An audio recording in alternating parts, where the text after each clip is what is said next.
Don't even talk to me right now. I am so infuriated.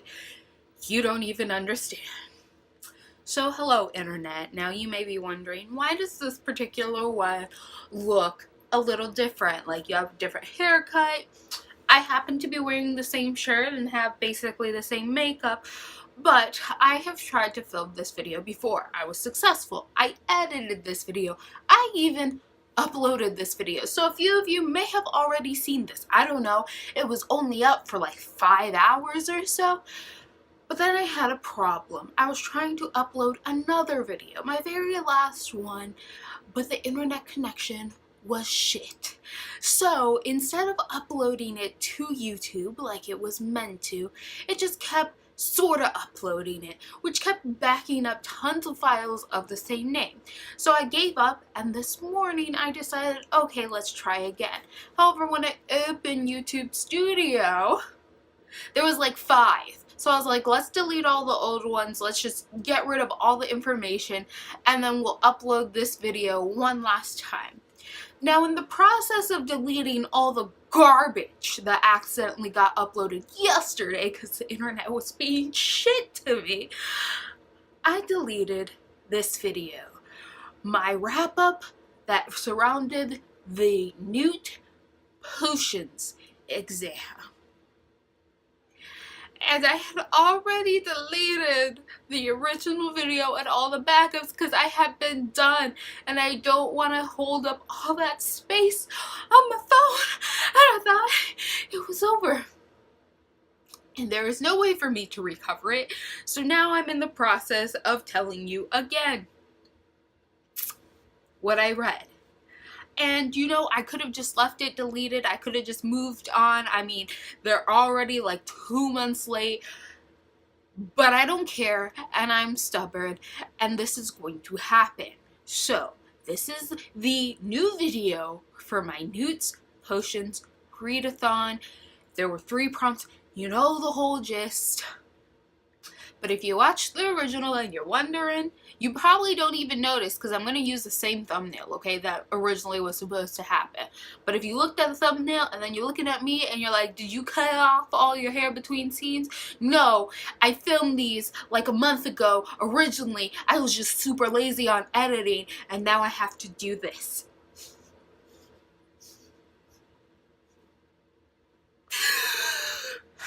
We're going to breathe and move on.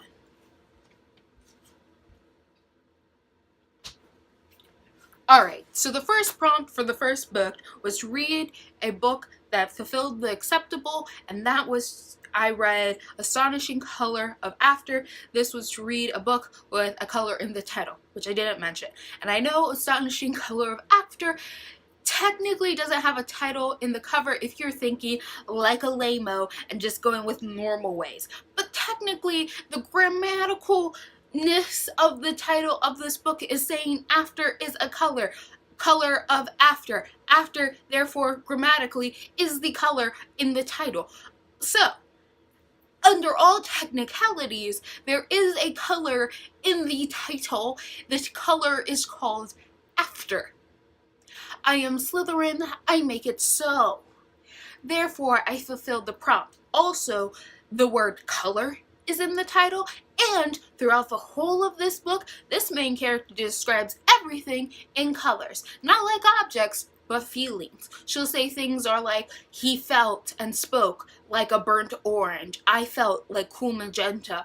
The way that he spoke reminded me of sunshine yellow. She does it all the time. I feel like that more than makes up for the prompt. There was so much color going on in this book. If you're not familiar with this book, this takes place in like America. There's this young girl, this modern era, right? But it's dealing with mental illness and how that affects other people around you. I don't know how a lot of people are going to feel about that, because I know there are some disgruntlement when mental illness is not talked about from the person who is themselves mentally ill, but from how other people are affected by other people's mental illness. I thought it was a decent book, but I am warning you that is kind of where this book is going. So, our main character is this young teenage girl. Her mom has recently died. Her mom committed suicide because her mom had a severe mental illness. It is never fully explained what sort of mental illness her mother suffered from, but it is claimed to be depression. However, the person who claims this is the main character, who throughout this whole book is not informed of what is actually wrong with her mother and has never got any conclusive I don't know, diagnosis for what is wrong with her mother. Her father knows, her mother knows, but she is never full out told. It's kind of hidden, keeping a secret, and they never really tell her. They send her away. They refuse to have her around. They completely shut her out of this whole situation, and that's kind of what's going on in this book. Now, the main part of this book is that after her mother dies, she starts seeing this bird, and this bird is telling her to go and visit her maternal grandparents, who she's never met, and she discovers that in her culture, in her maternal grandparents' culture, they live either in China or Taiwan. I'm not sure, still haven't looked it up. But in their culture, Ghost Week, Ghost Month, it's a thing, and it is common to believe that people who have recently died come back as birds. So this girl believes that this bird that she keeps seeing, that keeps telling her to do certain things, is actually her mother trying to share a message with her.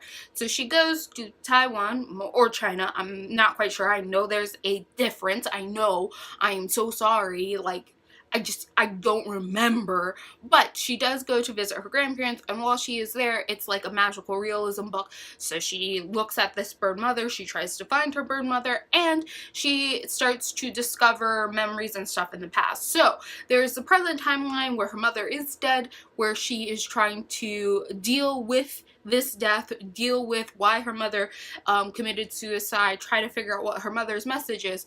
But throughout it, she keeps going back into the past, whether through her own memories of her remembering stuff, so you have chapters of her just remembering and having backflashes, or because it's magical realism, she burns a photo or some object and then she gets to see somebody else's memory. A memory she had no business seeing, but now she gets to see this memory. Also, there's this thing with emails, but the point is, it's magical realism. It has to do with mental illness and how this mental illness affects this girl, specifically her mother's mental illness.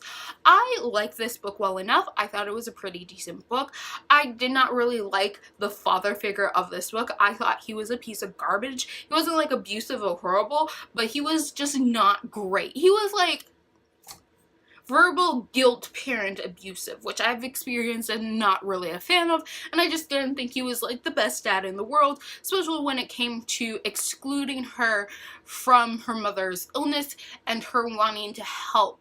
Like, she desperately wanted to help and assist and be there for her mom, but they refused, especially her dad. They just shut her out completely. Was not a fan. There's also a problem with the girl, where I just had a problem with her because I felt like a lot of the problems that occurred during this book, if she had just told people the color of her feelings, we wouldn't have this issue. I mean, there would still be a lot of problems just naturally with like stuff like this happening, but a lot of it was just her not communicating to anybody, and therefore she feels all these things, where if you had just talked, you had just told people the color of your feelings, you wouldn't be in this situation. So I got really tired of her after a while, because I was just like, why don't you just talk to people, tell them the color of your feelings, and they're completely open to talking to you. Some of them are. So just discuss your issues and move on.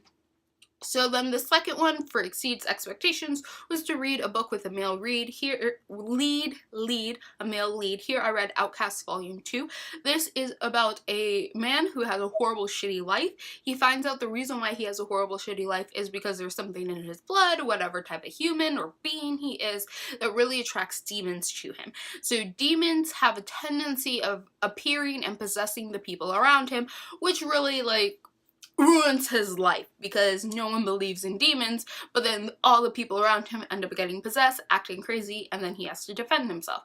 So he's living this shitty life, and he's slowly starting to discover that the reason why people around him keep going crazy is because demons are drawn to him and thereby possess the people around him, and he finds out that in his blood he has the ability to exorcise people, so he can like get rid of demons, and he's trying to figure out how to use his ability, but also why the demons are so attracted to him and the people around him and keep ruining his fucking life because he's fucking done. It is like a dark horror graphic novel. It is really good. Of course, there are going to be like trigger warnings, content warnings, like for violence, for assault, for those sorts of things. It's going to be a dark graphic novel. I do not think that the violence, the assault, like all of these things are gratuitous.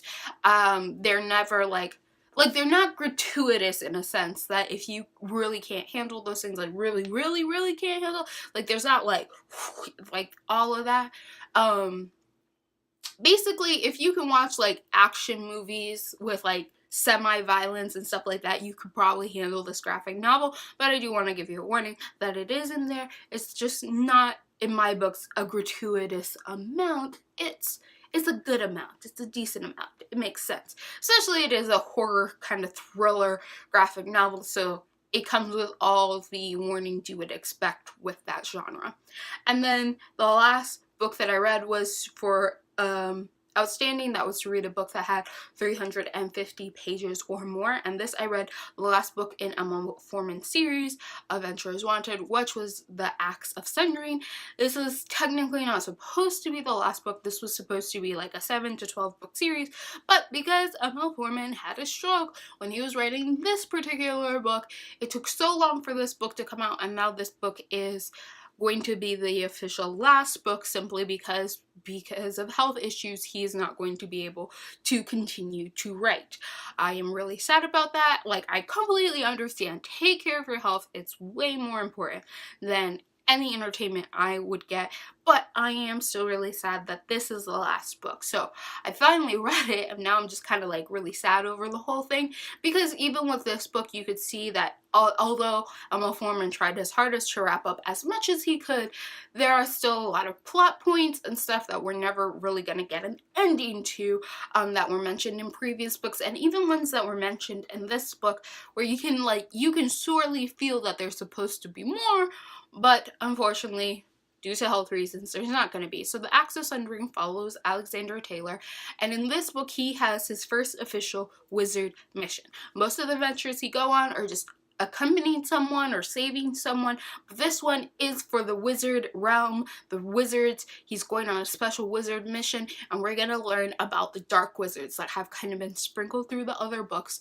and we're going to go and fight like magic. It's going to be a wizard battle, all about wizards and a wizard mission. Again, I think Emma Foreman's writing is just really calm. It's really simple.